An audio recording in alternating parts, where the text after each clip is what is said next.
Hello and a very warm welcome. You're watching Gravitas with me, Maha Kumbh. Let's get started.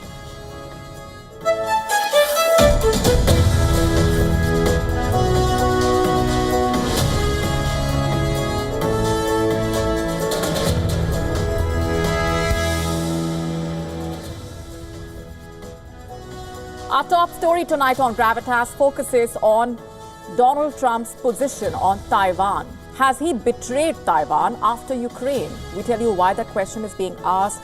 He sent out a strong message with far-reaching implications, and we join the dots for you to get you the bigger picture. And what else is lined up for you on the show tonight? Iran has placed its nuclear facilities on high alert as Israel mulls the military option against Iran. We tell you what's brewing and what the developments mean for the entire region.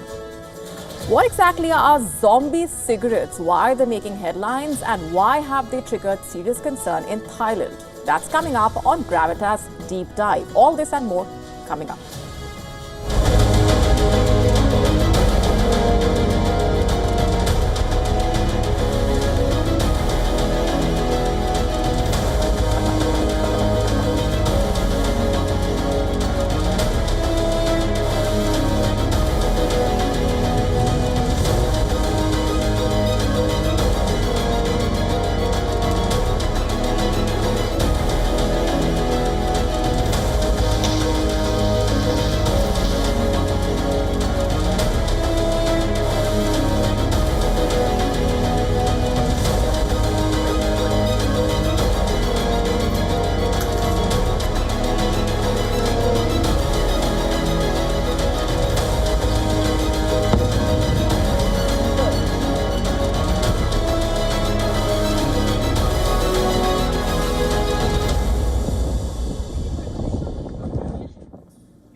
And we are starting off this edition of Gravitas with some breaking developments coming in right this minute. In fact, just minutes ago, there's been a suspected terror attack in northern Israel. That's the latest that's trickling in at this point. And according to news agency AFP, a vehicle rammed into pedestrians in northern Israel in what the police described as a suspected terror attack, leaving at least 10 people injured. What we also know at this point is that the incident seems to have happened at the Karkur Junction, south of the city of Haifa. That's the location of the incident as per the information coming in at this point. And according to a police statement, there is suspicion that this is a terror attack. Not just that, what's also known is that police forces successfully intercepted a suspicious vehicle, apprehending a suspect suspected to be responsible for the ramming. Now, this is an incident which triggers a lot of concern coming at a time like this. In fact, Israel's first responders saying that their team was treating casualties at the site of the incident. These are the latest images that have come in at this point. Remember, this is an incident that has happened just a short while back. What we also know is that while the first responders, the Israel first responders, saying that their team was treating casualties at the site, including one in serious condition. That's also what is known right now. As far as the suspected terror attack taking place in Israel is concerned, we'll of course keep a close eye on what else emerges. The number of injured in the ramming attack, as per the latest coming in, has been reported to be 10. This is a terror attack, suspected terror attack taking place in Israel at a time like this.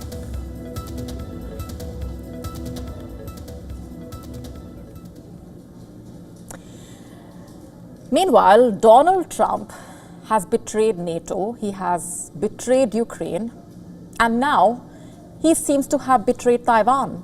His statements in the last 24 hours make it clear. After dismissing security guarantees for Ukraine in exchange for a mineral deal, he has refused to commit to defending Taiwan if China invades, all while quoting Russia as well as China. You see, this is how America operates. If you serve its interests, you get support. And if you don't, you seem to not matter. And under Donald Trump, that policy is more blatant than ever at this point. And here we have two countries facing conflict, one already facing invasion and another on the brink of a possible invasion. And both had been cast aside in a way. Let's start off with Taiwan. Since returning to the White House, Donald Trump has been deliberately vague as far as Taiwan is concerned. He has carefully chosen his words when it comes to Taiwan. But when a reporter pressed him on the US allied island that China claims as its own on Wednesday, Trump refused to give a straightforward answer. He said, and I'm quoting, "I never comment on that. I don't comment on any because I don't want to ever put myself in that position. And if I said it, I certainly would not say it to you. I'd be saying it to other people, maybe people around this table," quote unquote. You see, Trump's decision not to address the Taiwan question is in stark contrast to former President Joe Biden, who repeatedly stated the US would defend Taiwan if China attacked Taiwan. But make no mistake here, Trump is not exactly breaking new ground on Taiwan. He has always favored strategic ambiguity, a long-standing strategy of the US on Taiwan, in fact. You see, under US law, the Taiwan Relations Act, Taiwan gets weapons from America, but not a guarantee that it will come to Taiwan's defense in case of a war. In fact, Washington has never recognized Taiwan as a sovereign state. Under Joe Biden, the US took a strong chance against China, sailing warships through the Taiwan Strait despite warnings, allowing high-profile visits like Nancy Pelosi's in 2022, and using arms sales as a tool of showing support. What's happening under Donald Trump? America is questioning whether Taiwan is even worth protecting, it seems. America under Trump is questioning the value of its support. Trump has accused Taiwan of, quote-unquote, stealing the US semiconductor business. He has criticized it for trade surpluses with America. He has floated the idea of making Taiwan pay for its own defense. And what does all of that tell you? What value does Taiwan hold for America? Is Taiwan an ally, a strategic asset, a business rival, or just a bargaining chip against China? It's not clear. Taiwan sees a shift as well, by the way. It has increased its defense spending while seeking closer ties with the US. And as for Donald Trump, he appears to focus on negotiations and business deals rather than military commitments. And this resembles his approach to Ukraine as well. Before the war, the US rallied Europe, warned of a Russian invasion, and poured weapons into Ukraine. Former President Joe Biden openly supported Kiev and condemned the Russian President Vladimir Putin. And what's happening now? Trump has turned on NATO, denied Ukraine security guarantees, and after speaking to Vladimir Putin, shifted blame to Ukraine itself. He aims to end the conflict by proposing a deal that would basically have Ukraine share at least 50% of its mineral resource revenues with the US. Trump has also accused the Ukrainian president of tricking America into supporting the war, calling him a dictator without elections, quote unquote. On the third anniversary of the Russia-Ukraine war, the US voted against a UN resolution condemning the Russian invasion, joining countries like Russia, Belarus, North Korea. 3 years of war, thousands of lives lost. And now America under Trump is pushing for Ukraine to do what? Cede territory? Submit to Russia, is it? So what was this war for anyway? Why arm Ukraine and dangle hopes of NATO membership at all if you are going to abandon it? And what happens to Ukraine now? The truth is, America has stretched itself too thin globally. It has realized that it cannot sustain its involvement in supporting Ukraine or Europe. Its moralistic approach to foreign adversaries has not yielded results. And that is what we are seeing playing out right now. Ukraine, a lost cause. Taiwan, not worth a war with China, especially when there is potential for real business with Russia and China. And that's the real face of American foreign policy, it seems. You're useful and important until you are not.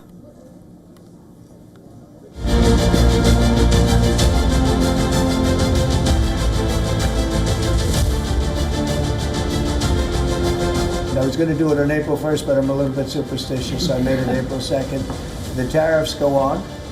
Not all of them, but a lot of them.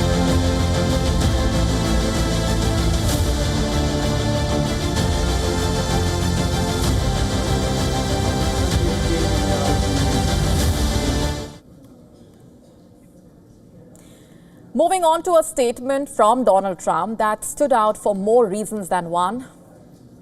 He has announced plans to impose 25% tariffs on goods imported from the European Union. It's a major move, yes, and it carries far-reaching implications. But Trump said a lot more. Listen in. The European Union's it was formed in order to screw the United States. I mean, look, let's be honest. The European Union was formed in order to screw the United States. That's the purpose of it. And they've done a good job of it, but now I'm president.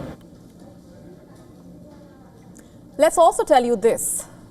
Speaking to reporters alongside his cabinet, Trump stated that the tariffs on EU would apply broadly, including on cars and various other products. So what exactly is Trump trying to do here? The message was reportedly clear that American businesses and workers deserve better trade deals, and he intends to use tariffs as a leverage to get them. And how has the European Union reacted, you're wondering? Well, it wasted no time. The European Commission, which basically oversees trade policy for the bloc, issued a sharp rebuttal. A spokesperson emphasized that the EU has been beneficial for US businesses, rejecting Trump's claim that it was established to undermine America, adding that if the US enforces these tariffs, Europe will hit back firmly and immediately. Meanwhile, the French government spokesperson countered Trump's comments, saying that the European Union was not created to quote-unquote bother the United States. In a post on the platform X, Poland's prime minister rejected Trump's remarks and said that the EU was formed to maintain peace, build respect, create free and fair trade, and to strengthen transatlantic friendship. That's not all. The Spanish Prime Minister, Pedro Sanchez, said that if the US went ahead with the tariff, EU's response would be, quote-unquote, proportionate. Says a lot. According to reports, in fact, Trump has long accused the EU of disadvantaging American exports, particularly in the automotive and agricultural sectors. The EU reportedly imposes a 10% tariff on American cars, while the US applies a 2.5% duty on European cars. Meanwhile, EU officials warned that escalating trade tensions with the US could in fact hurt businesses on both sides of the Atlantic. According to analysts, Americans could end up paying more for goods if Trump's tariffs on EU take effect. And not just that, economists have also warned that such measures could actually contribute to inflation, raising prices across various sectors in the United States. You see, since taking office, Trump has imposed a 10% tariff on Chinese imports and threatened additional duties on various goods from other countries. Trump has also ordered his administration to explore reciprocal tariffs, meaning if another country imposes high tariffs on US goods, Trump basically wants to match them with equally steep levies. But here's where the uncertainty actually sets in. While Trump has made such threats, he's also shown a pattern of delaying or modifying his tariff plans. Businesses and trade analysts are reportedly left guessing on whether Trump will actually follow through. Remember, Trump had announced 25% tariffs on imports from Mexico as well as Canada, only to pause them before they could take effect, and set a deadline of March 4 for its implementation. But at his first cabinet meeting since returning to power, Trump has set a new date for this. I was going to do it on April 1st, but I'm a little bit superstitious, so I made it April 2nd. The tariffs go on, not all of them, but a lot of them. Note those words, not all of them, but a lot of them. And you see, a lot will depend on what that means.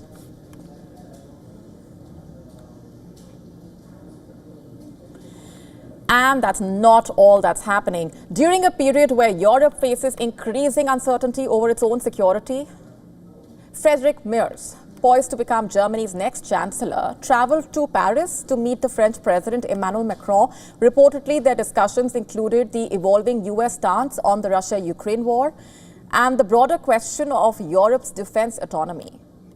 Merz shared a photo with Macron on social media, expressing gratitude for the French president's friendship and confidence in the relationship between the two sides. emphasizing that by working together, both countries could unlock significant progress for Europe. Recently, Macron has been vocal about Europe needing to take greater responsibility for its own defense, especially given the uncertainty surrounding America's long-term commitment to NATO.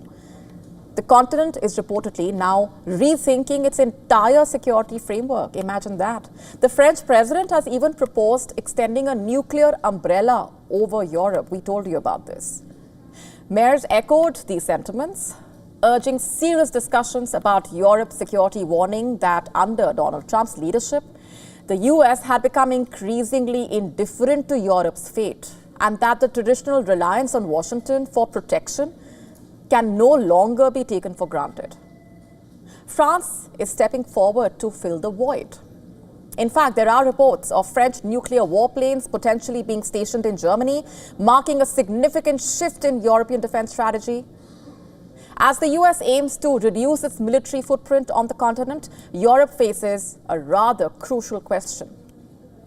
Can leaders like Merz and Macron reshape the continent's security future, or will Europe be left to fend for itself?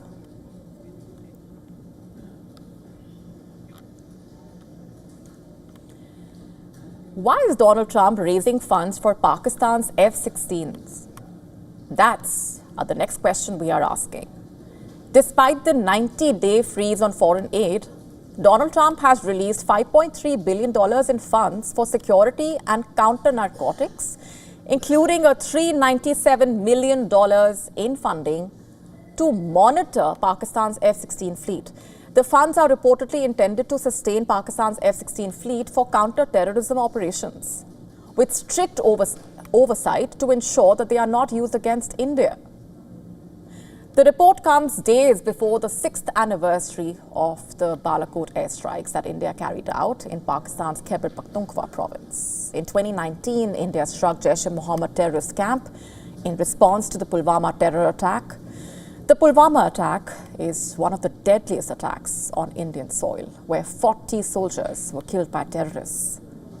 After India carried out its Balakot operation, Pakistan's Air Force struck back to target Indian military sites near the line of control. This was when India said Pakistan used US-supplied F-16s to conduct its airstrikes.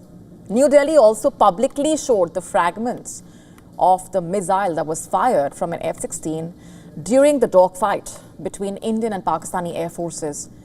In a report in US News in 2019, it was stated that Andrea Thompson, the then Under-Secretary of State for Arms Control and International Security Affairs, had sent a strongly worded letter written to the head of the Pakistani Air Force, reprimanding Islamabad over the use of the American jet against India. During his first term, Donald Trump took a hard stance against Pakistan, halting all defense and security assistance in January 2018. He accused Pakistan of offering nothing but lies and deceit in return for billions in US aid, particularly for not doing enough against terrorist groups.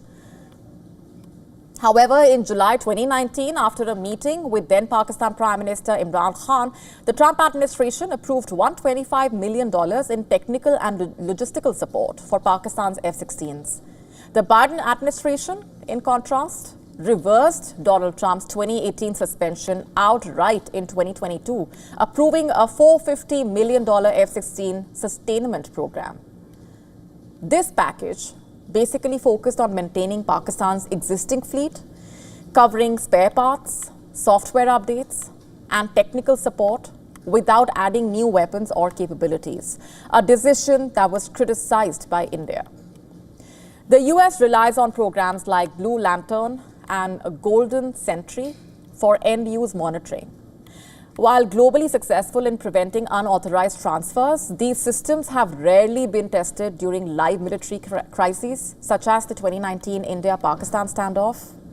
India's concerns are rooted in experience. Despite assurances, past monitoring has failed to prevent misuse. The Trump administration's latest decision will be closely watched in New Delhi. And earlier, we spoke to retired Captain Alok Bansal, who is the director of India Foundation, executive director of South Asian Institute for Strategic Affairs, who says that it's not clear what the American aid of $397 million will be used for. Listen in. This $397 million, it's not very clear. They have said it is for monitoring F-16. One of the statements said that this is for monitoring so that F-16s are not used against India and are used for meeting with challenges of terrorism. Though, of course, I really have not been able to understand how F-16s can be used again in anti-terrorism operations. But that's one of the statements. What they are going to do, the details are still not out, but I understand this will help them to maintain F-16s, etc., because many of them are aging and require American support to become operational. And we're shifting focus for now. The nuclear clock is ticking dangerously close to midnight as Tehran crosses a critical threshold. With enough weapons-grade material to build an arsenal that could reshape West Asia's power dynamics overnight, Tehran is on high alert amid fears of an attack on its nuclear sites by Israel and the United States. Take a look at this report.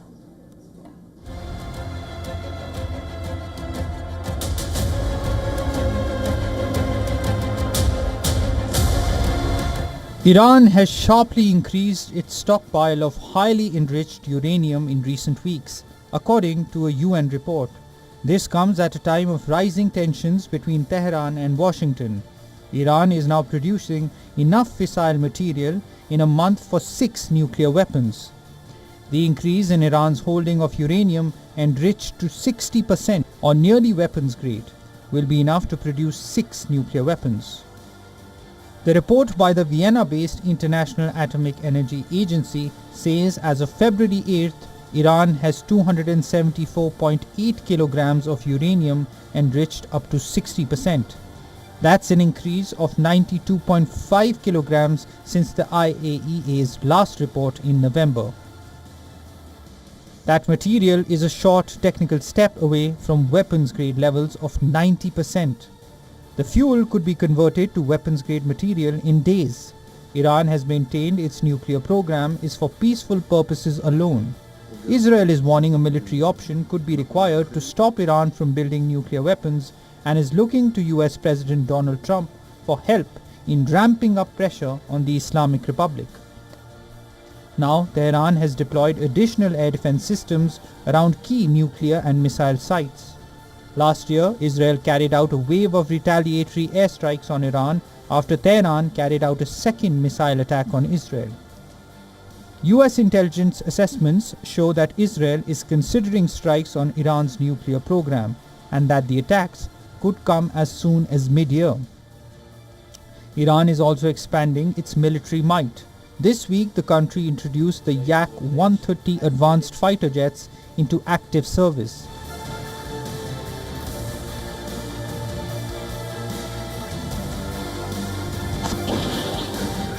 Marking its combat debut in the large-scale Zulfikar 1403 military exercises.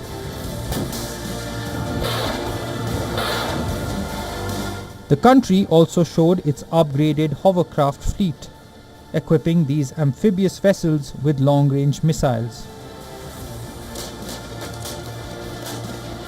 With its allies like Hamas and Hezbollah facing their own set of challenges, Iran appears determined to reinforce its military strength. Iran is making it clear it is determined to enhance its military power, regardless of potential confrontations, steadily building a more modern and more lethal arsenal. Bureau Report, WION World is One. And let's tell you what else is lined up for you on the show tonight. The United States has recorded its first measles-related deaths in 10 years. How worrying is this? We tell you all that you need to know.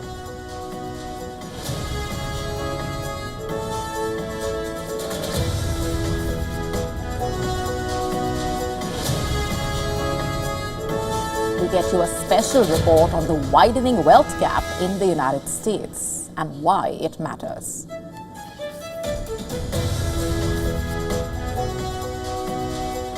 Heat waves age you faster.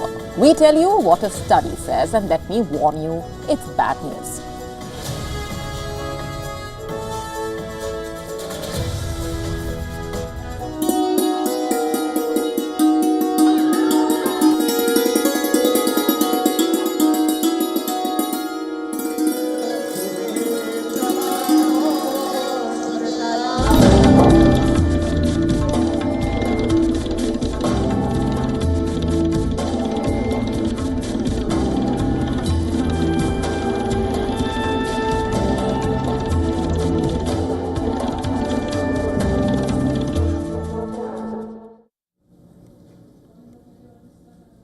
Curtains have fallen on the single biggest ever gathering of humanity on the planet.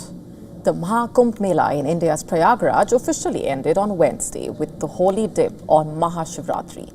A record turnout, record revenue and business and fervor like perhaps never before. That's what Maha Kumbh Mela 2025 was all about. Records maintained by the Uttar Pradesh government put the number of bathers only on the last day at 15.3 million, and the total number of bathers in the 45 days between the 13th of January and the 26th of February has been put at just over 662 million. You had mystics to millionaires, farmers and their families, urban elite to rural dwellers, north, south, east and west, people pouring in from different parts of the world. No borders, no limits. On the final day, as devotees performed religious rituals, the Indian Air Force giving a fitting farewell to the Maha Kumbh. Sukhoi fighter jets, AN-32 transport planes and helicopters performed scintillating maneuvers in the skies over Prayagraj. The number over 662 million recorded bathers in 45 days is certainly one for the history books, and it takes on even greater dimensions when put into perspective. Here's what we are talking about. The total population of the United States of America is 341 million. Canada's 40 million.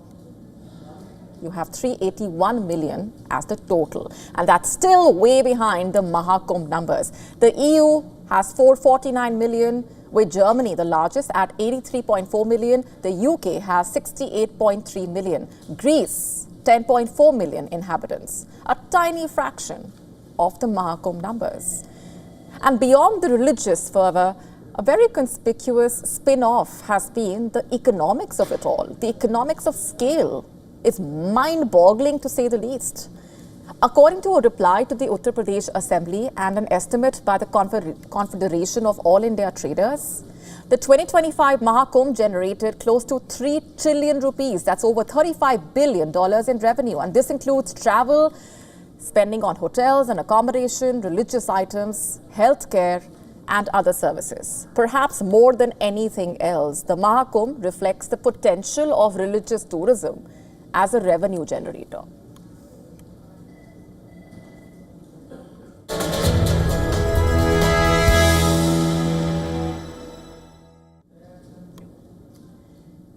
Have you heard about zombie cigarettes? As you may have guessed already, they are no ordinary cigarettes. In fact, they are becoming quite a menace in Thailand. But what exactly are they, and what's the reason for the concern? You see, recently the Thai government has warned teenagers about the rising threat. The deputy spokesperson for the Thai Prime Minister's office, in fact, revealed that drug traffickers are developing new synthetic drugs to entice both new and former users. And despite stringent government efforts to tackle drug trafficking, the sale of zombie cigarettes has picked up, which are particularly popular in Bangkok's Thonglor district. But what exactly are these cigarettes all about? Why are they called zombie cigarettes? And how can they harm youngsters who smoke them? Well, simply put, zombie cigarettes are a combination of e-cigarettes and etomidate, also known as space oil, which is a form of sedative usually used for medical purposes. However, when abused as a drug, etomidate induces health risks, including severe drowsiness, low blood pressure, nausea, confusion, even unconsciousness. The Deputy Chief of the Department of Medical Services warns that smokers of such e-cigarettes could die as the substance is used in anesthetic procedures. Such e-cigarettes have been reportedly sold online and in social settings and also advertised as inducing relaxation. Just for context here, the latest set of warnings coming in the wake of troubling reports of severe health problems linked to vaping in Thailand, where 3 students were hospitalized on separate occasions after they complained of chest pain and shortness of breath from vaping. And not just Thailand, in fact, in Hong Kong, between last year and January, authorities recorded a total of 69 cases involving such drugs and seized 5 kg of vape cartridges or liquids containing narcotics. And since mid-February, Hong Kong authorities have altogether banned the use of zombie cigarettes. In November, Taiwan upgraded etomidate used in zombie cigarettes to a category 2 narcotic, criminalizing its possession and use. In the UK, this drug is found to be largely consumed by school students. Last year, a new study found that 1 in 6 vapes confiscated from school children in England was found to be laced with zombie drug spice in tests conducted by a professor from the University of Bath. Zombie drug spice in confiscated vapes was found in 28 out of 38 schools across London, the West Midlands, Greater Manchester and South Yorkshire. This is extremely concerning, especially as the study revealed that the prevalence of the illegal street drug could cause heart attacks, strokes, seizures, psychotic episodes. In another instance, zombie drug xylazine has been found in cannabis THC vapes in the UK, reportedly putting people ingesting it at high risk. So what's the way out? How does one even tackle the menace? It's been suggested that besides governmental intervention, parents should be extra cautious when it comes to spotting if their kids are indulging in drug-laced vaping practices, and basically look out for signs like isolated behavior, aloofness, or being drowsy for a large part of the day. Remember, when it comes to vaping or smoking, it's perhaps best to kick the habit to the curb, and also, as suggested by experts, to avoid long-term consequences. And those finding it difficult could always switch to measures like nicotine gums or seek therapy or even professional help. Quitting may be hard, but there's always a start.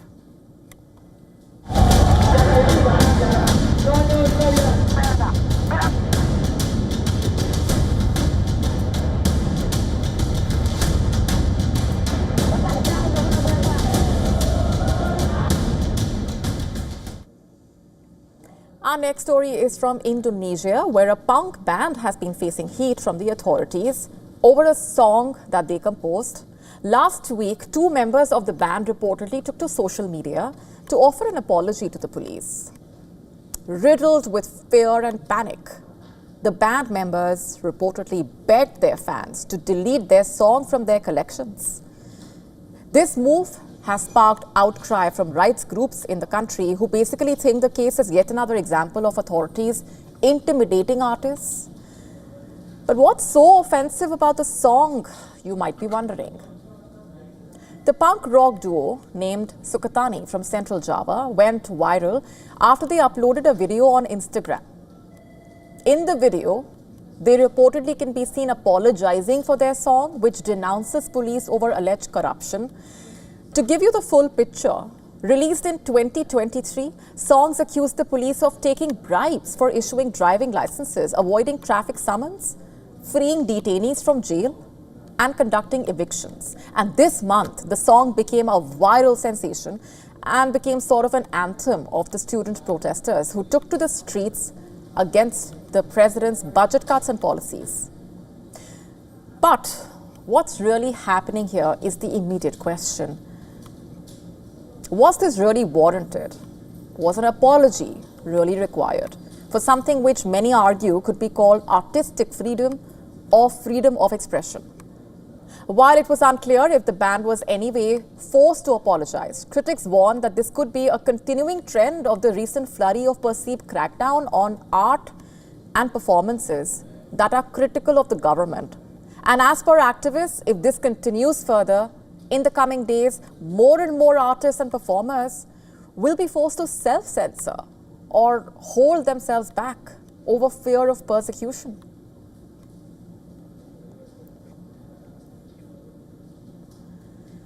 Shifting focus, the US is importing large quantities of eggs as part of a massive effort to combat rising prices amid the spread of avian flu. The USDA has announced a $1 billion plan to tackle the crisis, with a key part of the strategy being temporary egg imports. Any imported eggs will have to meet strict US safety standards. $500 million of this will go towards biosecurity measures, helping commercial farms improve prevention efforts and basically covering up to 75% of the costs to address vulnerabilities. Another $400 million will expand financial relief for impacted farmers, and $100 million will fund research into vaccines and treatments to reduce the need to cull millions of infected chickens. Meanwhile, egg prices continue to soar up 53% from last year, with projections showing a possible 41% increase in 2025. The Agriculture Secretary is saying regulations have played a role in driving up costs and that the USDA is working to reduce barriers and streamline processes. But she warns that prices will not drop overnight. Consumers may not see relief until spring or summer.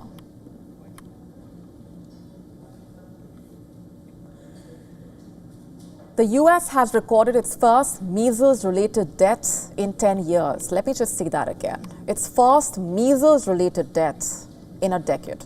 A young child in Texas reportedly died because of the disease, triggering fears about the resurgence of a virus once thought to be eradicated in America. And this is extremely concerning. US health officials, in fact, confirmed the child's death on Wednesday, revealing that the victim had not received a measles vaccination.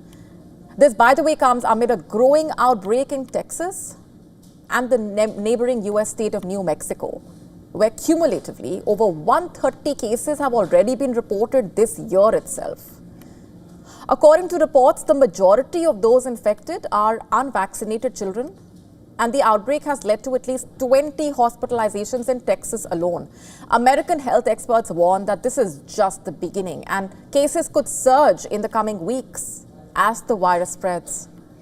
The US Health Secretary, Robert F. Kennedy Jr., addressing the outbreak during a cabinet meeting, reportedly stated that 2 individuals had died in Texas due to measles.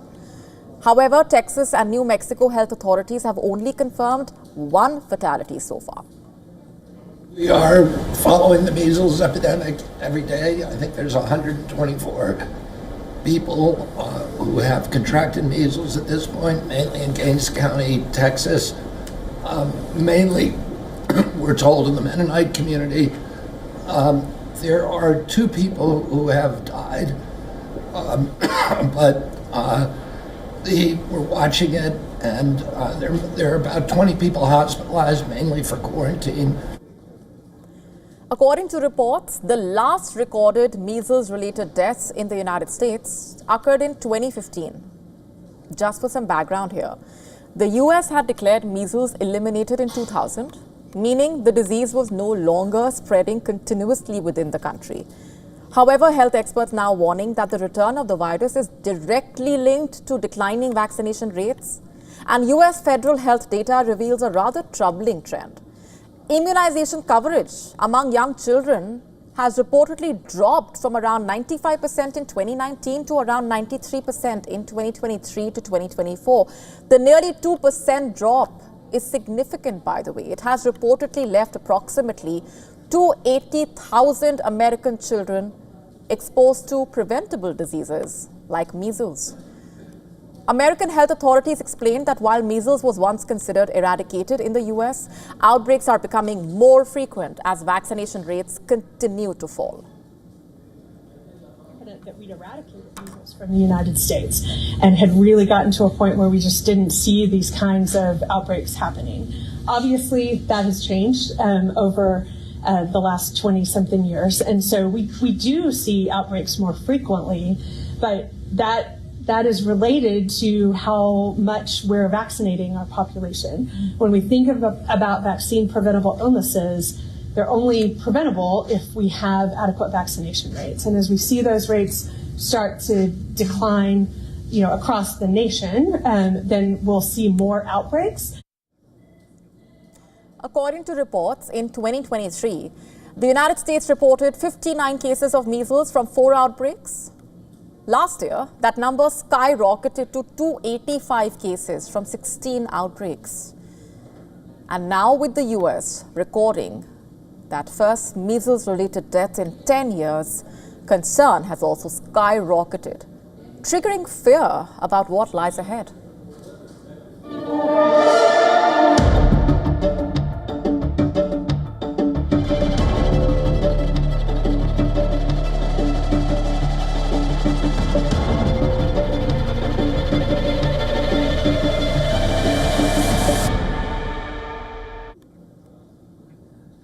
Shifting focus now to Sri Lanka, where in a real instance of man versus wild, the conflict between humans and elephants seems to have blown out of proportion. This as the country reported that nearly 1,200 people and over 3,500 animals have died as a result of or as a part of clashes that broke out between villagers and wild elephants. In the last decade itself, these clashes, in fact, have clearly proven to be costly for the authorities, as disposing of the carcasses of wild elephants had cost about $11.6 million, while compensation to victims of elephant attacks was about $4 million over a decade, as per an opposition legislator. Meanwhile, Sri Lanka's Environment Minister told the parliament that more money is being allocated to reduce the human-elephant conflict as part of other safety measures. He also said more electrified fences will be built and additional staff will be deployed to help reduce raids by elephants on villages near wildlife sanctuaries. As per government figures, between 2015 and 2024, 1,195 people and 3,484 wild elephants were killed. And in January this year, 3 more people and 43 elephants were killed. Leaders have cited concerns, saying that such a toll was shocking and urged the authorities to protect people while ensuring that the wild animals are not harmed. Remember, in Sri Lanka, killing or harming elephants is a criminal offense, as the animals are considered a national treasure due to the significance in Buddhist culture. However, farmers continue to struggle with elephants destroying crops and their livelihoods in a way due to which many elephants had to be electrocuted reportedly, shot or even poisoned. Moreover, elephants are also killed by trains running through their habitats. As in the worst such accident recorded in the country, 7 elephants, including 4 calves, were killed by an express train in the eastern Habarana area. Only last week, majority of these elephants live in the wild, in fact, and survive almost 60 to 70 years outside captivity. Can the authorities do more to safeguard them is the question.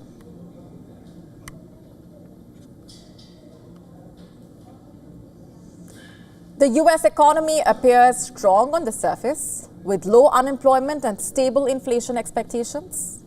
However, scratch the surface and you will find a growing wealth divide that is reshaping consumer spending. In our next report, we break down for you the numbers and what they really mean for the broader economy.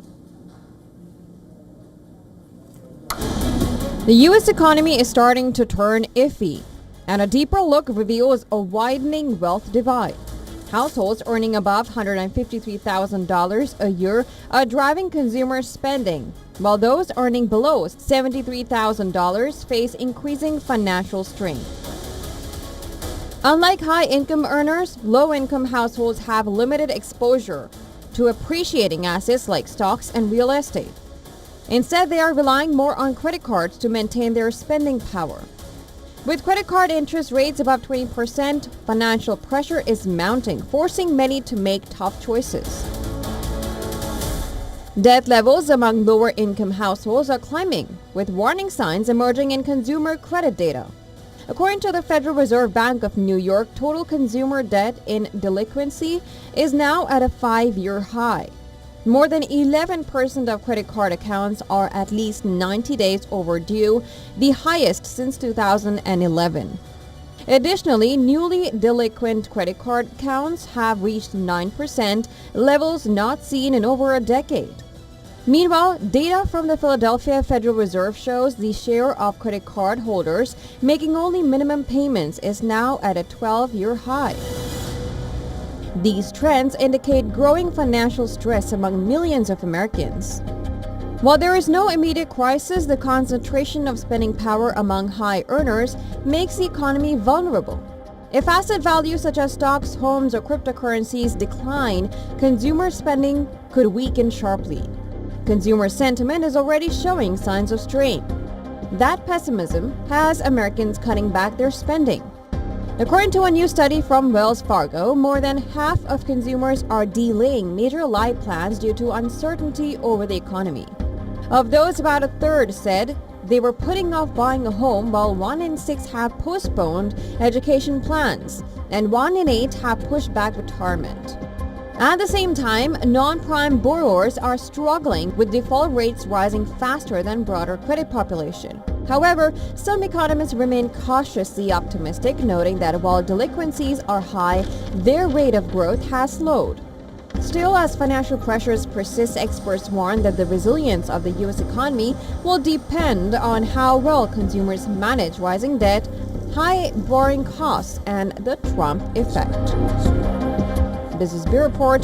WION The World is One.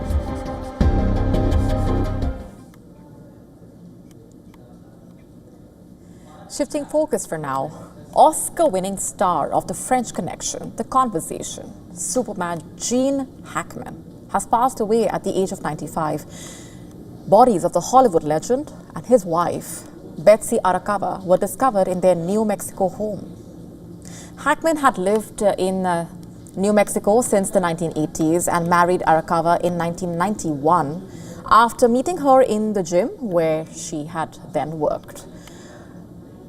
Santa Fe County Sheriff said that the couple died at midnight along with their pet dog and that there was no immediate indication of foul play.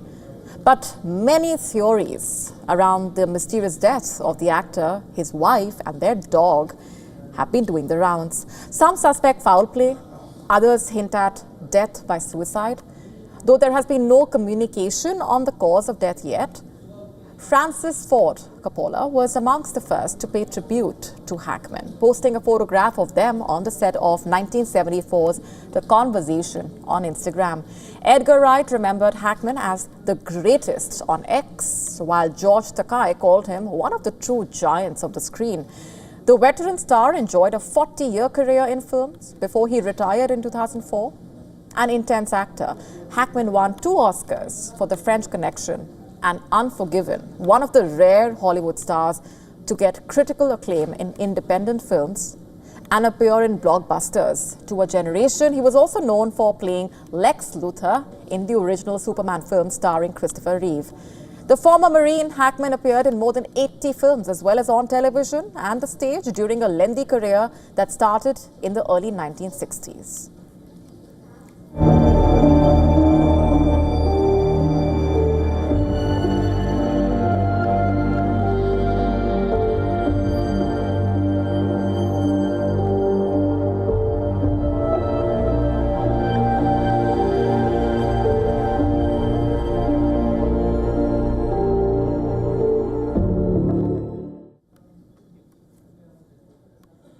Can heat waves age you faster? Well, there's some bad news. A new study says, yes, extreme heat can affect people's DNA functions and accelerate the aging process itself. Imagine that. This new report, published Wednesday in the journal Science Advances, has basically revealed that those living in neighborhoods prone to extreme heat, classified as 90 degrees and above, showed more accelerated aging at a molecular level as compared to those in areas less prone to extreme heat. The researchers analyzed over 3,600 older adults in the US. Before coming to this conclusion, the findings suggest now that heat waves and rising temperatures from climate change could be chemically modifying people's DNA, speeding up their biological aging. The authors of the study estimated that a person living in an area that reached 90 degrees, that is above 32 degrees Celsius, for 140 days or more in a year, could age up to 14 months faster than someone in an area with fewer than 10 extreme heat days a year. And to conduct the study, the researchers studied 3 biomarker aging estimates, otherwise known as epigenetic clocks. What's that, you might be wondering. Epigenetic clocks measure biological changes that could basically predict the future risk of disease or death associated with older age. They estimate how well the body is functioning at the molecular and the cellular level.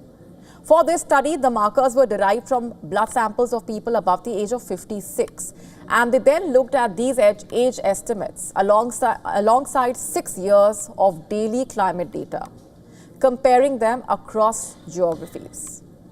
While DNA is fixed at birth, external factors like stress or pollution can trigger molecular changes that turn the genes on and off and affect how they operate. Simply put, while DNA is like a blueprint, these epigenetic changes are like the switchboard that controls which part of the blueprint gets activated, just to put it simply. And this was the first population-level analysis to establish a connection between heat exposure and epigenetic aging in human beings. The findings of the study are extremely important as they could offer an explanation for geographic health trends. You see, many of the places in the US that the study found to have the most extremely hot days are also some of the states that have the worst health profiles. But the researchers added that heat likely is not the only factor. The researchers emphasized there's not enough data to definitively conclude that heat exposure caused the acceleration in aging. It only suggests that the two seem to be linked. And experts say there are still many questions left to be answered, like how might things like air conditioning affect epigenetic aging? Or can short visits to hotter areas also cause you to age faster? Can moving away from hotter areas reverse the aging then? This study opens the doors to future research into all of these questions and more. But for now, as it turns out, living with extreme heat might make you age faster.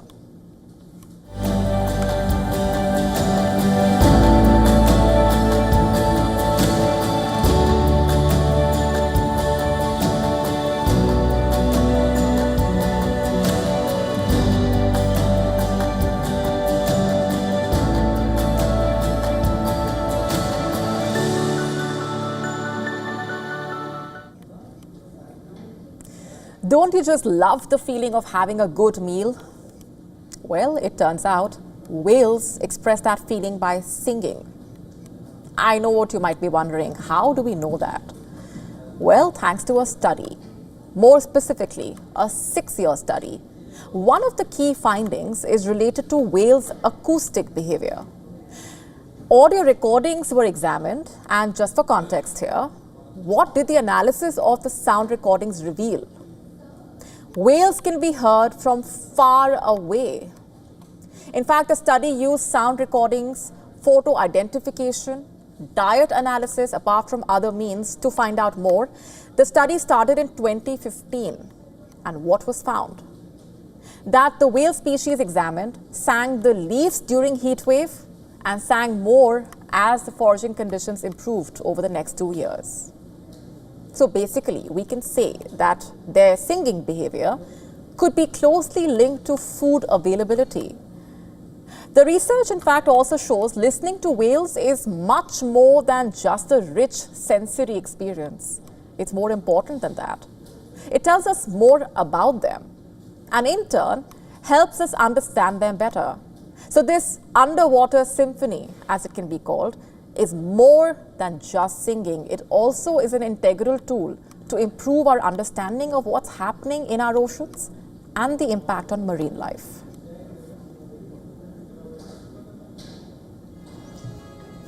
And with that, it's a wrap on this edition of Gravitas Tonight. This is me, Molly Gambhir, signing off. Thanks very much for watching, and we're leaving you with Gravitas Worldview.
In a show of jostling for power, a new Sudan coalition including political parties, armed movements, civil society leaders and the rapid support forces signed a founding charter aimed at establishing a parallel peace and unity government. This weeks after the Sudanese army chief Abdel Fattah al-Burhan announced he will form his own technocratic government.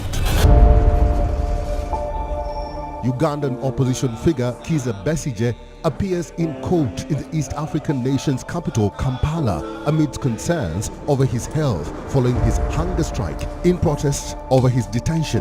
Besigye is facing the death penalty on treason charges. And Burkina Faso's military leader Ibrahim Traoré and the president of Chad, Mahamat Deby, officiate the opening of the 29th edition of the Pan-African Film and Television Festival of Ouagadougou, FESPACO. Watch World of Africa at these times on WION World is One.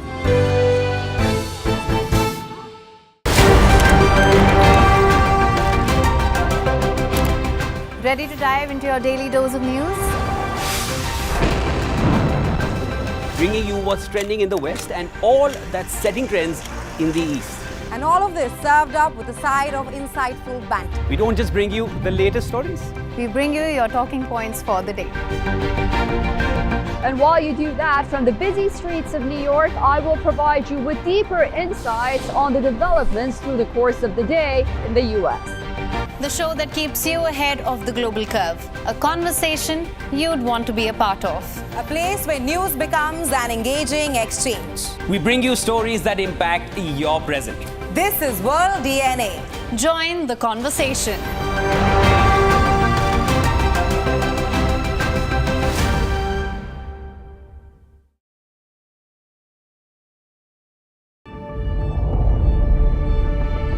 The Earth is sending distress signals. Wildfires, droughts, and melting glaciers. Can we reverse the damage? Explore the harrowing effects of climate change. It's a wake-up call. Global emergency. Climate Tracker on WION World is One. WION, India's global voice, the channel that brings you the biggest stories from across the world through India's lens. Now available in more than 190 countries worldwide. Because we believe that the world is one. Watch us in Africa, Europe, USA and Canada, South America, Asia Pacific, Middle East and North African regions. Also available on these digital platforms across the world. WION, World is One. From the bustling trading floors of Wall Street to the vibrant exchanges of Asian stock markets, WION breaks it down for you to make sense of what's happening. As we reveal the key factors behind events, strategic battles, and the game-changing business decisions that shape the world. We bring you all of this and more on World Business Watch.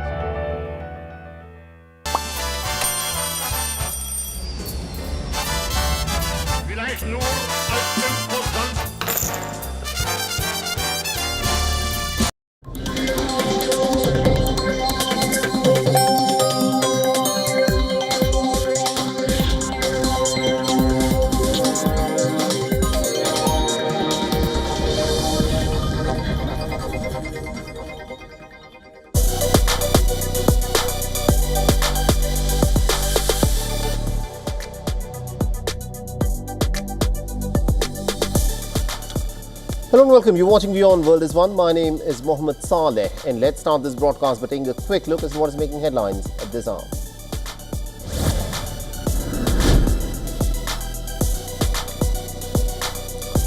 There's been an attack in northern Israel where a vehicle reportedly rammed into pedestrians at the Karkur junction in Haifa.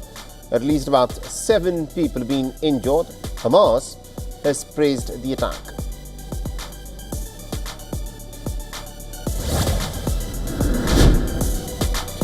The Kremlin has ruled out any negotiations over the status of the 5 Ukrainian regions that it claims to have annexed despite not being fully in control of them.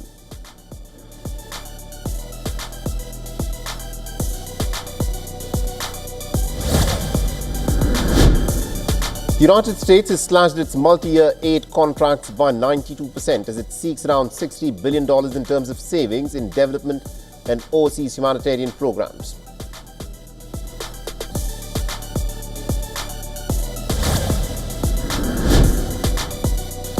The French Finance Minister Eric says that the European Union will do the same if the United States maintains 25% tariffs that have been announced by President Donald Trump.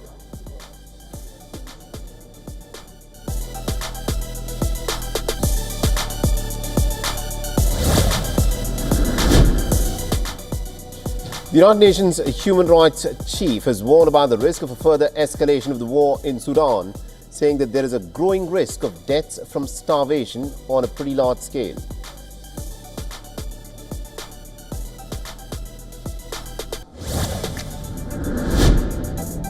And Air India has cancelled its Saturday flights to Mauritius due to Cyclone Gaurons. Airlines says that alternative arrangements have been made to fly the passengers after flights resume.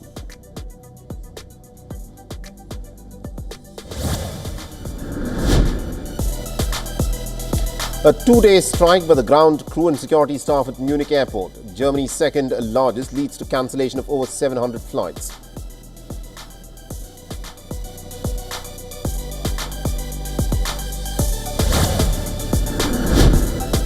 And the Oscar-winning American actor Gene Hackman, known for a range of films from The French Connection to The Conversation, and his wife have been found dead at their home.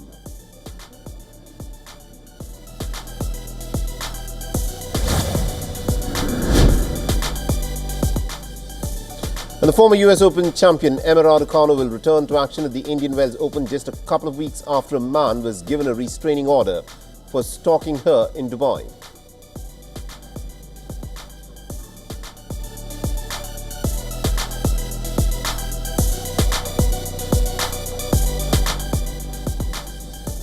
Alright, so let's start with the big story that we are tracking on WION at this hour. Ukraine's President Volodymyr Zelensky heads to Washington amidst battlefield losses and diplomatic uncertainty.